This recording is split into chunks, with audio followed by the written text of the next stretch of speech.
Hey everyone, welcome back to Founders 365 with me, Steven Haggerty. Today I'm joined by the founder of WAG, Wendy Harris. How are you today, Wendy? I am tickety-boo, Stephen. Thank you for inviting me on the show. I mean, that is possibly the most English way to introduce yourself, saying tickety-boo, but I absolutely love it. Thanks. It's brilliant. It's brilliant. Why not? So first and foremost, Wendy, WAG, what does WAG do and who do you help?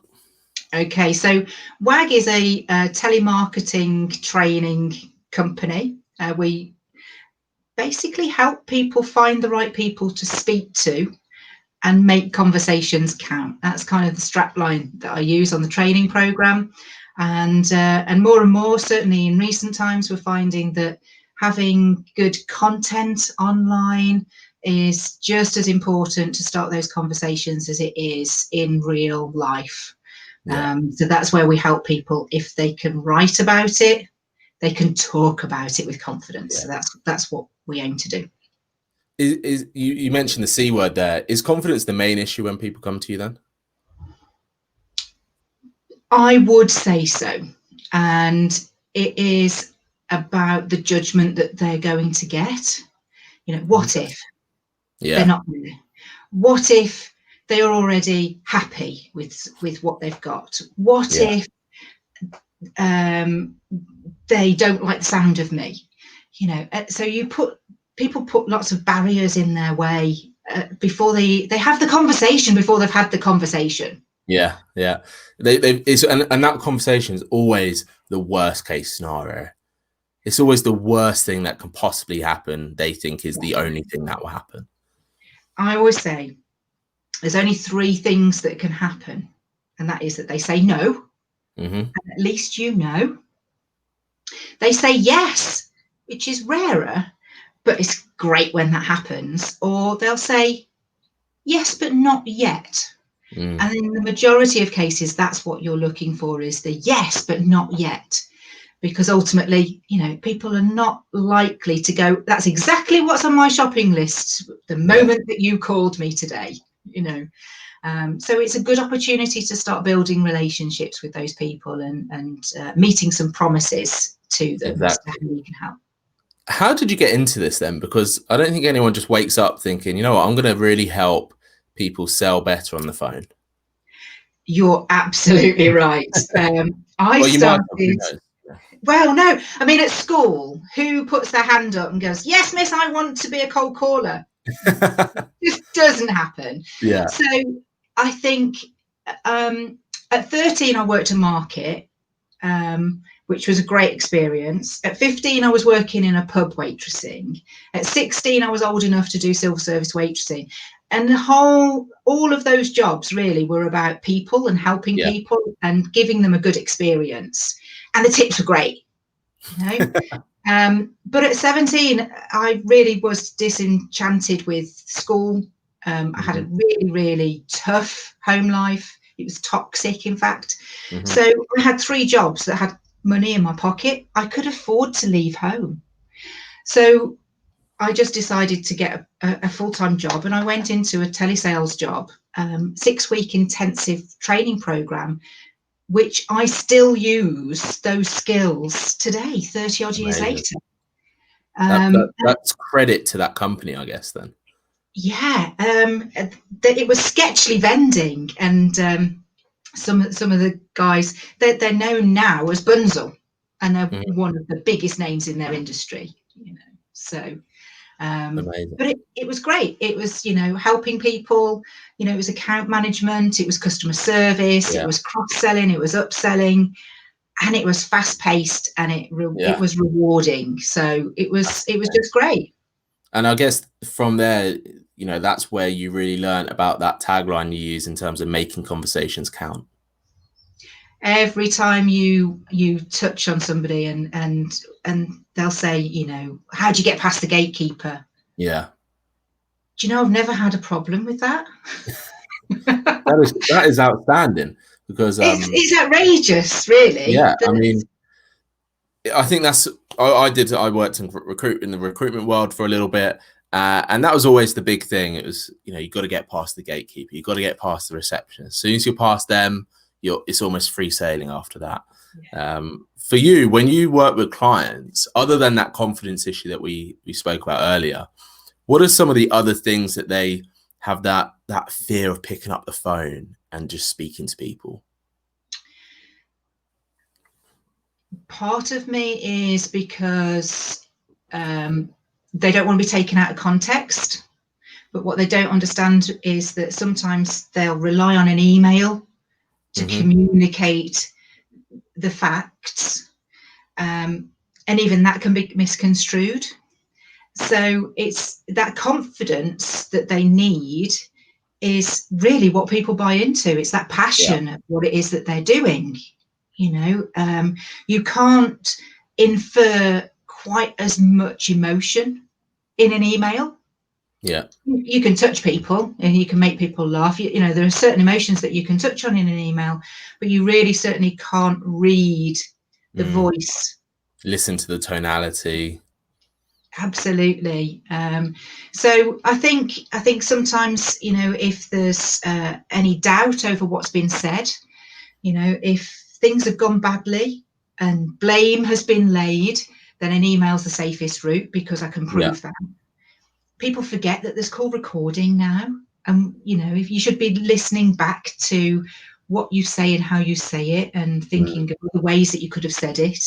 So in some respects, instead of having the conversation before you have the conversation, well, just have the conversation and then pick it apart later as to how you can do it better.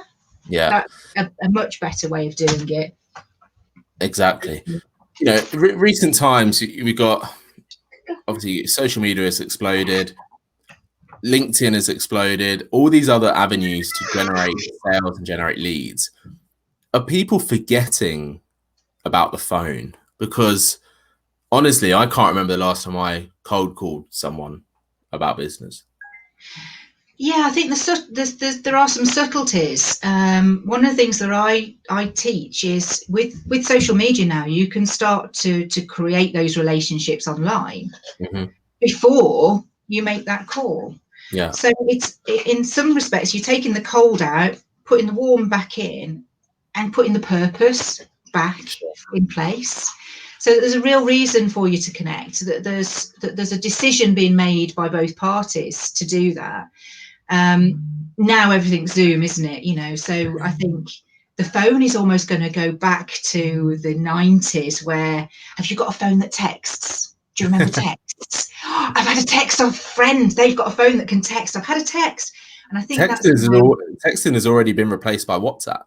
Yeah, so now the phone is going to come back into fashion, I think, because let's face it, when you're Zooming, yes, it's great. It's great if you can if you've had an online conversation, you know, you've connected, you've started that conversation online, and there's definitely some synergy, and we want to explore and find out more about it.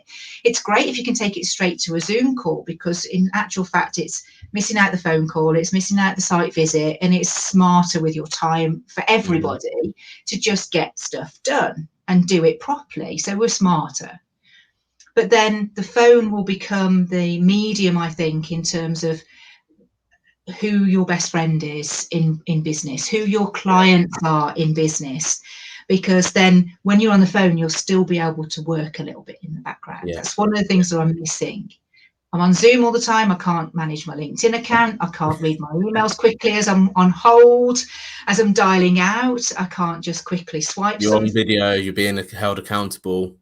Absolutely. So it's about deciding the priority of, you know, is this, you know, we can't meet in person per se.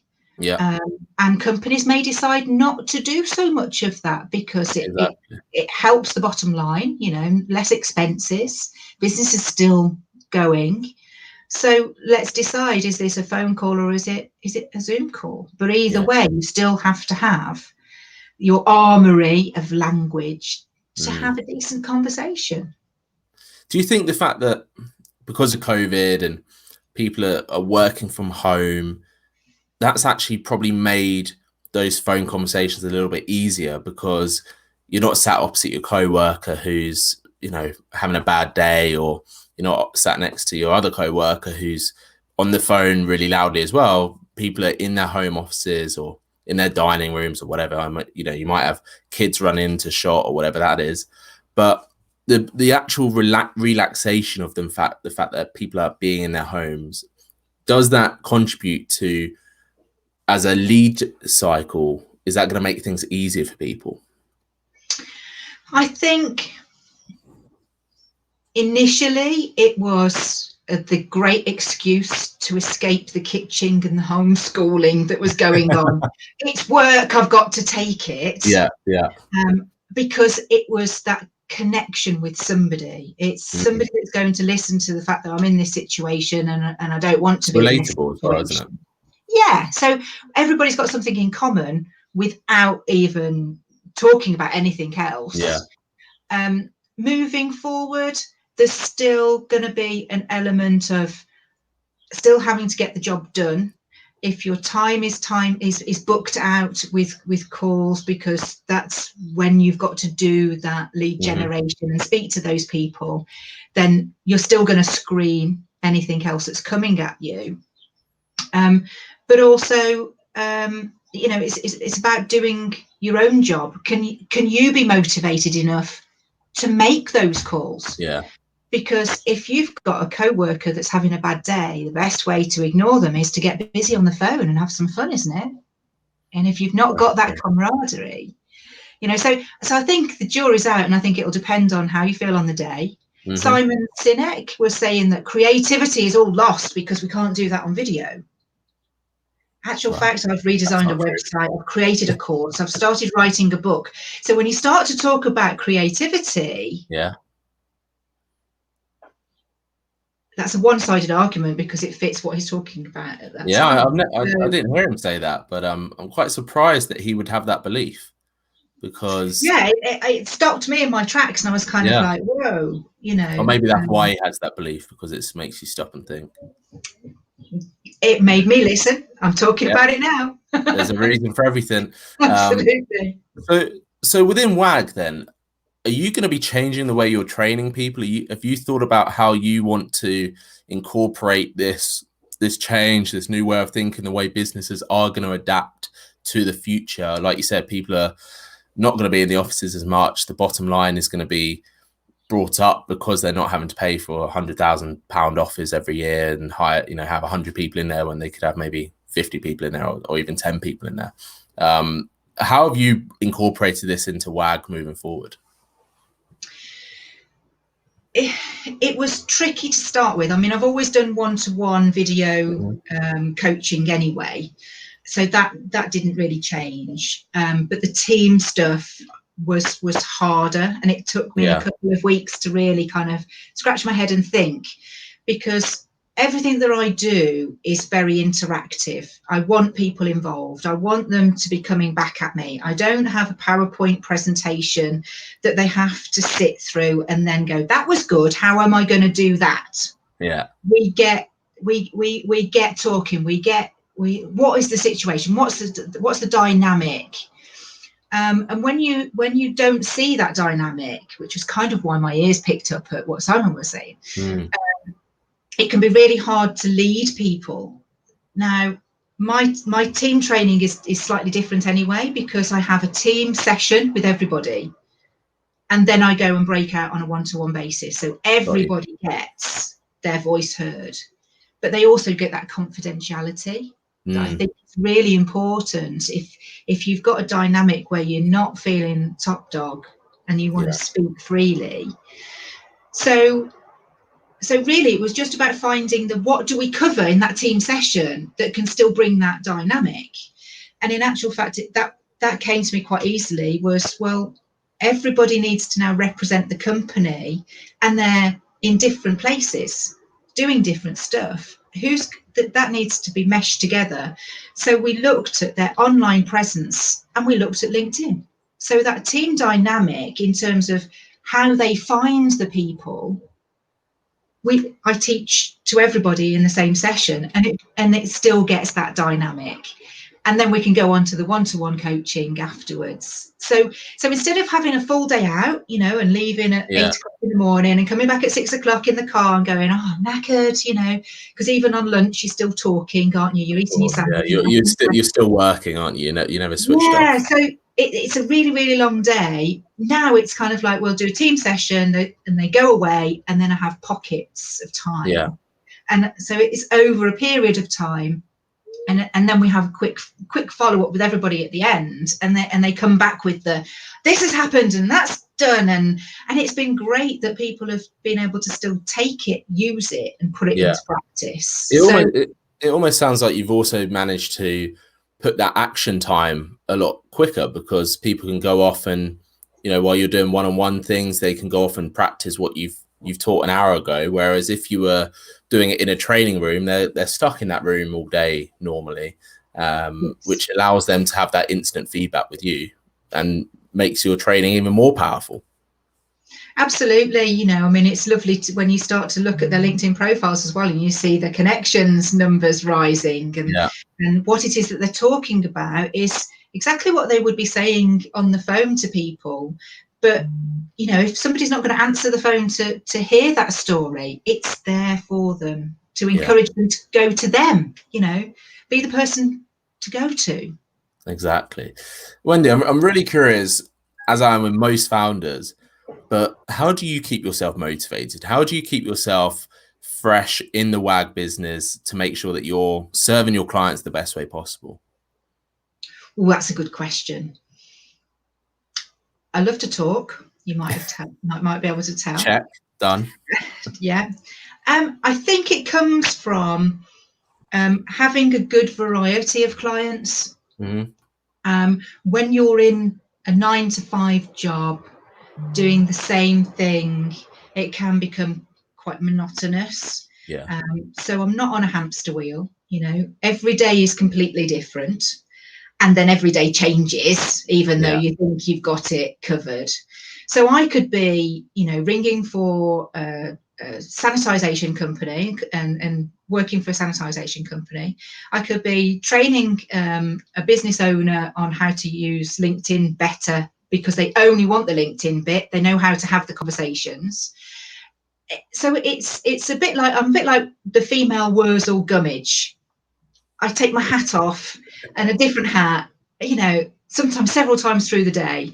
So it's just that change ability that I get to help.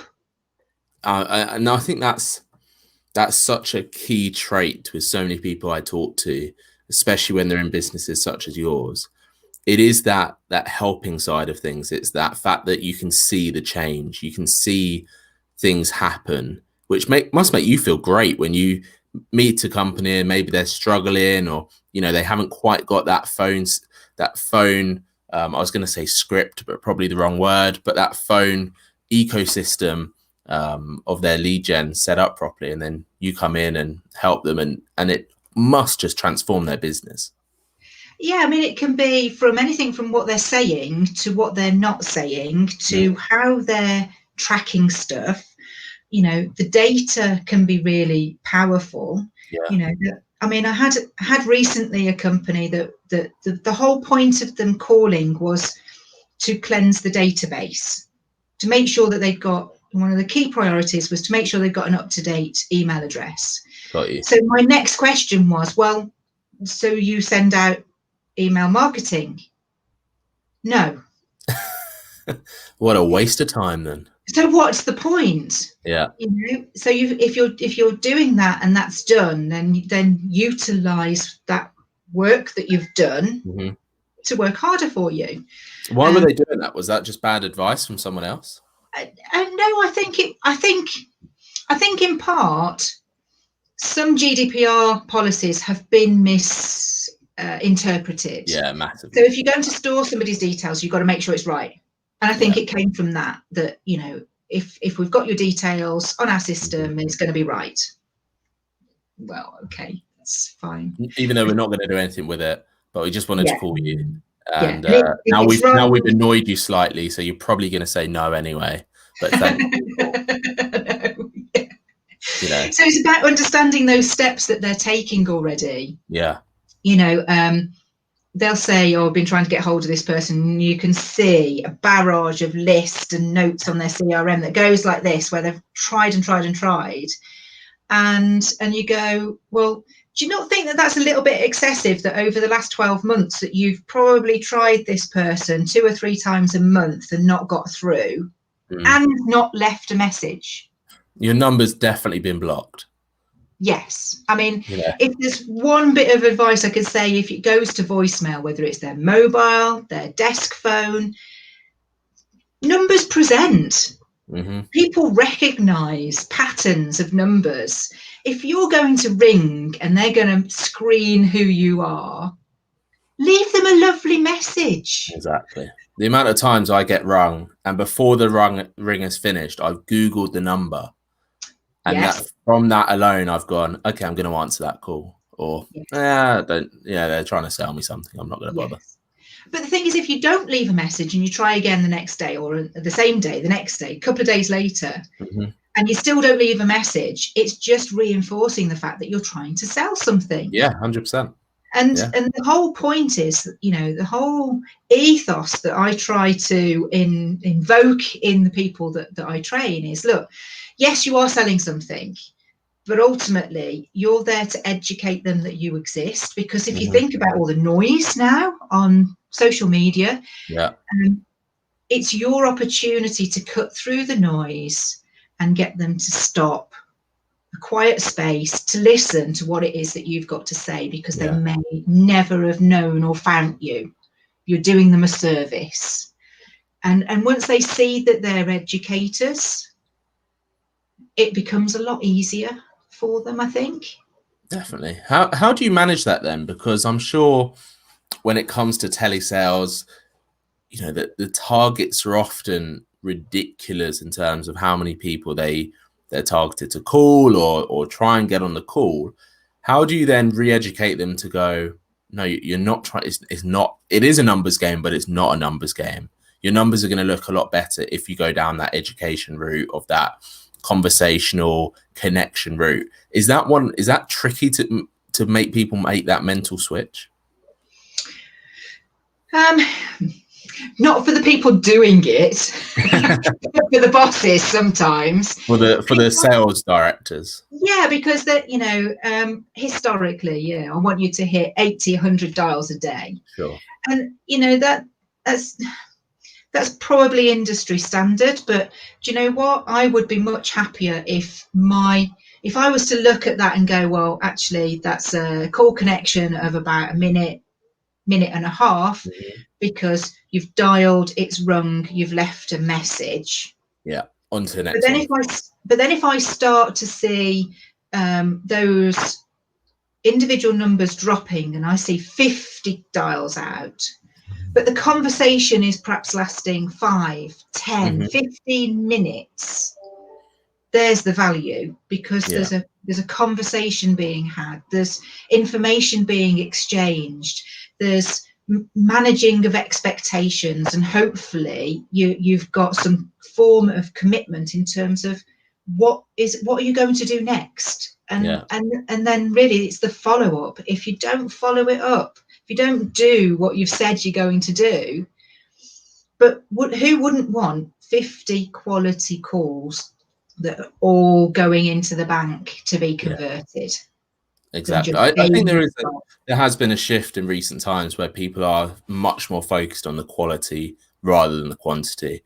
But I'm sure you still get those pockets of people that are like, you know, 100 calls, 200 calls a day, get it out, sell to them, move on to the next one, which is a shame, but it is the world we live in. Wendy, one of my final questions to you is, and you're just about to go into it, which is why this is a perfect time to ask it. But if there was a company right in front of you right now that, let's just say, they've never used telesales, they've never done any form of speaking to customers on the phone, whether that's cold or warm, what would be sort of your go-to tips for them to get started and to start focusing down that sort of avenue?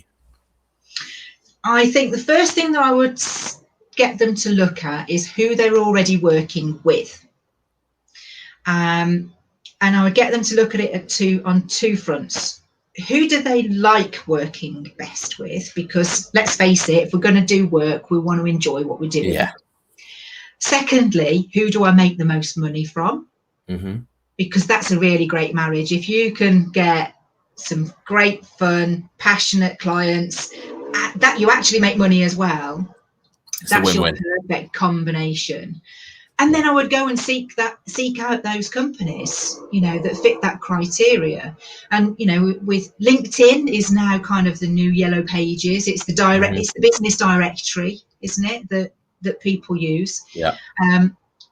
There is a caveat to that. It can be a bit like Wikipedia. It is only as good as the users putting the information in. Yeah. So it may not be exactly who you need to speak to, but go looking, connecting with people, have a great presence that says what you want your market message to be. Why would they want to accept your connection request? And then see if you can connect with them, start that conversation so that you can take it from online into the real world. Those are my top tips. So it doesn't have to be cold calling. Yeah. It's almost removing the stigma that it is cold calling. Yeah, I mean, nobody likes a cold caller. No. That's Goodness. it. Anybody that rings me that's a cold caller. Ooh. But you also don't need to do that. Like you said, with social media, with LinkedIn, with Facebook, you can warm up people so easily now. Yes. With email, there's no need to, connect to someone. There was a time where, especially on LinkedIn, where people would connect with me and just ring my mobile straight away. Be like, hey, we've just connected on LinkedIn. I think there must have been some famous LinkedIn trainer back then telling people to do that, but it never worked. Whereas actually the people that start a conversation, spend that little bit of time, and it's not a massive amount of time, realistically. It's just a conversation. Always get much better conversations from me. There's a great analogy, and I use this in my training, and I say to them, right, LinkedIn is like the biggest networking room on the planet that you will ever walk into. Yeah. So when you walk in, you've got to have your best suit on, your hair done, your lippy on, you've got to have, the posh bow tie or whatever it is that represents you. That's your brand that you're wearing when you walk into that room. So when you go up to somebody, you don't go, hey, buy my stuff with your hands exchange. You'll go, hi, here's my business card. What do you do? Did you find getting here okay? Yeah. Is there anybody else in the room that you think that I should talk to? Those are the sorts of skills that you pick up from going networking. So treat LinkedIn exactly the same. It may not be that you have to immediately send them a message into their direct messages, but have a look at their posts, what they're posting about. What is it that gets them going? Yeah. What can you add to that conversation? Because that's what you're actually doing in that networking room. It's better than a networking room because you can actually see what they've been up to. You can you can get the information before you ask them. And then whatever that conversation is, it's relatable. You don't get clusters of people and you think, oh, how can I break up? And are they talking about me? You can see that they're not. It's just in your head. Unless you go on someone's profile and they are, and then it's just a bit awkward. Tell me when that happens. Yeah, I won't. It's never happened to me yet, touch wood. No. Wendy, listen, my final question to you is, how can people get in touch with you? How can people learn more about what WAG does and can help them? Okay, well, you'll find me on the LinkedIn playground all the time. My URL there is Wendy Harris. I should explain that WAG is Wendy Gillette, but I got married and WAG just wasn't the same. It just sounds WAG just sounds cool. WAG is cool. I'm the original WAG before the wives and girlfriends. So LinkedIn is the place to connect with me. My website has just had a complete rebuild, so I'd be interested to hear feedback on what you think of it. It's got the one-to-one training and the team training details on there. And of course, I will, with your permission, upload this interview as well for you, Stephen, so that other people can listen. Listen, Wendy, thank you so much for coming on. Thanks for opening my eyes to actually the benefit of how telesales can be added into my business. Oh, it's been a pleasure. It's been great to speak to you. Thanks, Stephen. Thank you so much. And thanks everyone for listening and watching. This has been Founders 365.